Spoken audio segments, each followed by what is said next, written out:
आपको पता है ना मैं कौन हूँ? मैं हूँ ऋषिता और मैंने बोला था ना मैं कौन हूँ? मैं ऋषिता हूँ। और मैंने देखिए मैंने क्या बनाया था। मैंने पहले एक रोबोट बनाया।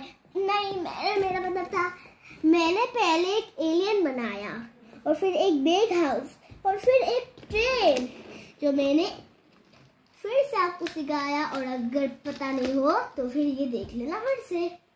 और एक और मैं वीडियो बनाने वाली हूँ। ये देखिए, ये रहा मेरा खिलौना तोता और मैं इससे बुलाती हूँ मिट्टूनिया।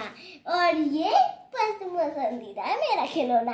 और मैंने सोचा कि मैं इससे अपना पेट बना लूँ और इसको आपको भी पसंद आएगा। और इसको बस रथ पे मिलते हैं। और मेरे पापा एक दिन लाए थे मेरे लिए और मम्मी भी। और आपको अगर ये चाहिए तो फिर ये बहुत ही सॉफ्ट है।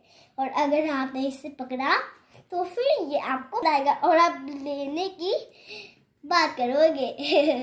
और अगर आपको पसंद नहीं आया तो फिर से देख